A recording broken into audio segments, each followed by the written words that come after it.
l'autre pays, le Cameroun. Voilà, c'est pour ça que nous sommes engagés dans cette affaire. Voilà. Maintenant, rapidement, je réponds à M. Fidel Amon que l'incident de son décès, son assassinat, sur la stabilité de la Libye. Mais bien sûr qu'il était là, je l'ai déjà dit, hein, il était un levier fédérateur capable de rassembler les Libyens. À cause déjà du rôle qu'il jouait, du vivant de son père. Parce que du vivant de son père, les gens oublient, il n'était pas n'importe quel acteur. Parmi les enfants Kadhafi, il était celui qui était très engagé politiquement et il s'affirmait politiquement. Voilà, il ne cachait pas ses ambitions. Bon, il a fait des dérapages dans ses propos, ça arrivait, mais bon, après la mort de son père, je crois que bon, il a mûri et il incarnait vraiment cette espérance d'une Libye réconciliée avec elle-même, dépassant les clivages et les divisions. Tout à fait. Et plus les élections approchaient, plus il montait en puissance à ce niveau-là. Parce que les Libyens, je l'ai dit, ont vu très bien dans quel état leur pays se trouve. Je pense que même c'est pour ça qu'il a été assassiné. Voilà. C'est pour ça qu'il a été assassiné. Voilà, c'est un peu ça. Il n'a même pas exclu qu'il y a eu un gentleman encore entre différents partis pour l'éliminer. Et qu'après lui, maintenant mort, comme il n'y a plus d'obstacles, on peut sortir un semblant d'accord de paix entre les deux partis qui tiennent le pays, un semblant d'arrangement.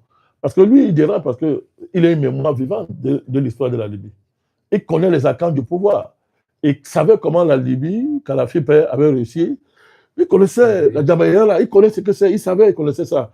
Il connaît les réseaux les plus internes qui ont gouverné le pays, juste à la force de révolution. Et que ses yeux vivants jugeaient les faux révolutionnaires qui en 2011-2012 ont roulant pour le compte du criminel Sarkozy et la communauté internationale ont détruit la Libye. Il était un témoin très gênant. Je crois qu'ils sont débarrassés de lui. C'est une grande perte pour la Libye. Bon, mon ami Mike, notre ami fétiche de guerre, je salue le fétiche de guerre en passant, le fétiche de guerre, je les salue. Est-ce que c'est un coup dur porté sur le panafricanisme? Oui, c'est un coup dur, parce que Saif al-Islam, c'est un coup dur parce qu'il est le dépositaire. Il est l'héritier du projet de son père. Et on sait que au stade le plus mûr de sa carrière politique, le colonel Kadhafi a viré vers le panafricanisme. C'est pour ça qu'il a porté sur tout le poids de l'avènement de l'UA sur son dos. Depuis le sommet de Site, je crois que c'était de 2002, je pense, les souvenirs sont exacts. On peut vérifier. Hein. Le sommet de Site, depuis le sommet de Site, Kadhafi a relancé l'idéal panafricaniste à sa manière. De ce point de vue, Saif al-Islam était l'héritier, le dépositaire du projet de son père. Tout à fait. Et de ce point de vue, il était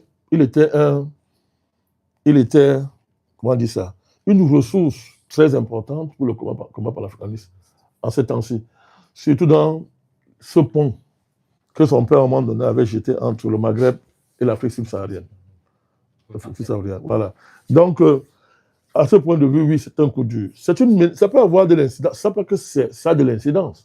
Parce que l'AES a intérêt à ce que la Libye soit stabilisée et réconciliée avec elle-même, mais surtout qu'arrive à la tête de la Libye un panafricaniste.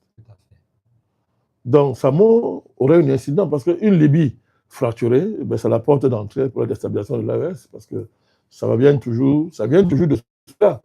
Donc, l'incidence est là, à tout point de vue, parce que à partir de la Libye, désorganisée, des QG militaires sont montés avec pour objectif de déstabiliser l'AES. Et ces QG-là, comment on va les neutraliser dans un contexte où il n'y a pas d'État unitaire? Vous avez deux États, avec tout ce que cela comporte. Donc, c'est ça, c'est vraiment une grande perte et l'incidence est là. Espérons que l'histoire, cette fois-ci, l'histoire par une ruse extraordinaire dont elle a le secret, va engendrer un fédérateur digne de ce nom en Libye, qui soit non seulement en mesure de réconcilier la Libye avec elle-même, de la stabiliser, mais de mettre la Libye au service du projet panafricaniste. Tout à fait, Président. Voilà. Nous sommes optimistes. Voilà. D'accord, Monsieur le Président. Merci pour tous ces éléments d'éclaircie. Nous sommes arrivés presque au terme de cette émission. Et la prochaine phase est celle de reprendre tous ces mots forts, ces temps forts pendant l'émission. Et cela sera fait par Monsieur Thionou.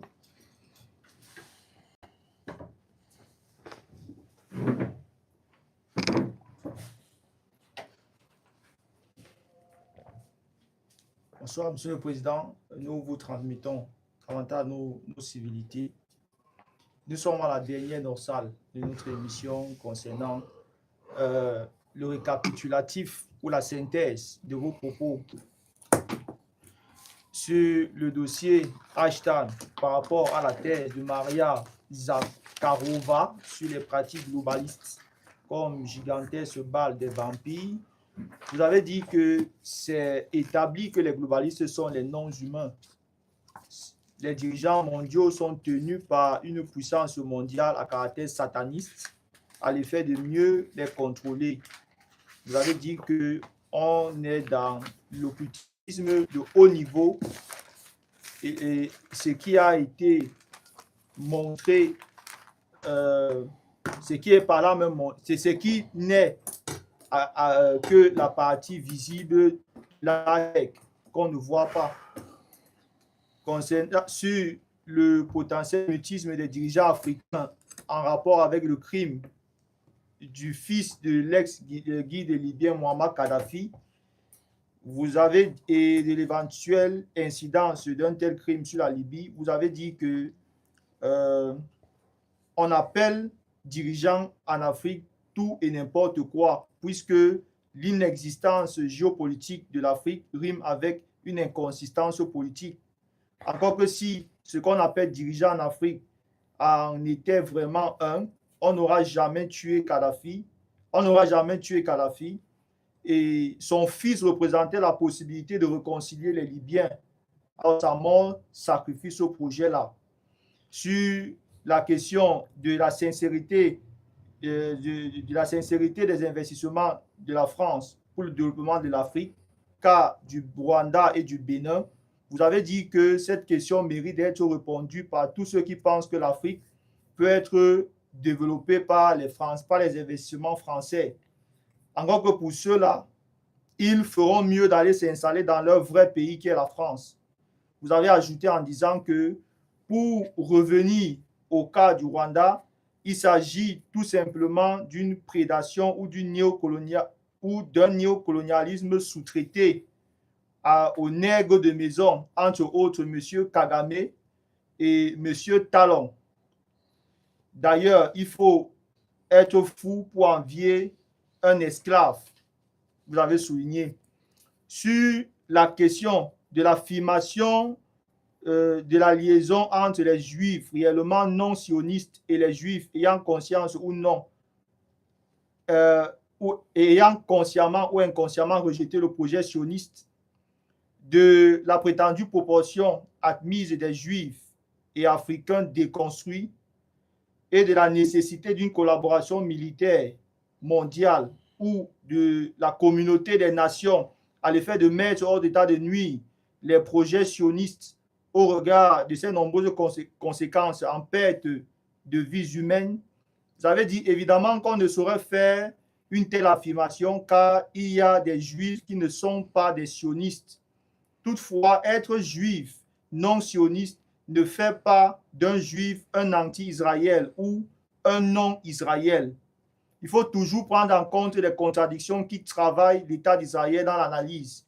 Et on ne peut pas seulement se baser sur les livres sacrés, à savoir la Bible et la Talmud, pour définir l'identité juive. Et vous avez ajouté en disant la recherche de la pureté identitaire sur la base des simples textes sacrés peut conduire à des dérives. Concernant la question de mettre hors d'état de nuire Israël, vous avez dit que la communauté des nations est contrôlée par les sionistes. Donc, pour lutter justement contre ces sionistes-là, il est important de déconstruire le narratif sioniste. Sur la question de la légitimité et l'autorité morale du contrôle de la politique mondiale par les États-Unis ou l'ONU à l'effet de continuer d'y accorder du crédit ou de la nécessité des pays africains de se construire de sérieuses alternatives dans un contexte de multipolarité, vous avez dit que non, les États-Unis ou l'ONU n'ont jamais eu une quelconque crédibilité pour régenter la politique mondiale. Toutefois, dans un contexte de multipolarité évolutive, l'Afrique a beaucoup à apporter sur la scène politique mondiale, surtout si elle se prend vraiment au sérieux en laissant de côté la civilisation occidentale de la mort, caractérisée par le satanisme à l'état pur, et en remettant sur pied sa propre civilisation en prenant en compte les problèmes de l'Afrique. Sur la question de la compréhension de la dénonciation du président russe Vladimir Poutine sur la déstabilisation des États en Afrique par le président français, vous avez dit que cette dénonciation entre tout simplement dans le cadre d'une contradiction géopolitique majeure qui travaille la Russie et la France. Concernant l'éventuelle témérité de la galaxie endocoloniale sur la réintégration des SGS au port autonome de Douala, vous avez dit que cette pratique s'inscrit tout simplement dans la dynamique d'un gangstérisme et d'un banditisme d'État à travers l'affaire SGS. Vous avez souligné que cette organisation endocoloniale et mafieuse vend et brade le patrimoine national à l'effet de mieux préparer la succession du président. Donc, dans ce sens, la libération du Cameroun consiste à liquider ces traîtres de la nation et ces porteurs d'inertie. Concernant enfin la préoccupation sur la justification de l'éventuelle nonchalance des Africains devant les discours de leurs pairs en général et des panafricains en particulier, là où on observe une réactivité quand il s'agit des étrangers, notamment les Occidentaux, vous avez dit que vous êtes habitué à ça, vous n'y pouvez rien. Les Africains sont comme ça et ça fait partie de la lutte. Toutefois, cela soulève des vieux problèmes de trahison structurelle qui travaillent l'Afrique depuis beaucoup des années aujourd'hui. Telle est, Monsieur le Président, la quintessence de ce que des éclaircies que vous avez apportées à l'endroit justement des questions de nos internautes. Nous vous disons merci, Monsieur le Président. Merci. D'accord. Nous vous remercions, Monsieur Tchomnou Cédric, pour cette brillante synthèse. Monsieur le Président, nous sommes arrivés au thème de notre émission. Nous remercions toute l'équipe technique qui nous a accompagnés durant cette émission, les internautes en ligne qui nous ont suivis tout au long de cette émission et tous ceux qui ont participé de près ou de loin à l'avancée de cette émission. Nous vous remercions, Monsieur le Président, pour être toujours présent à vous prêter à cet exercice qui est d'une authenticité particulière. Nous vous disons merci et au revoir à nos internautes. Bonsoir. Jeudi prochain.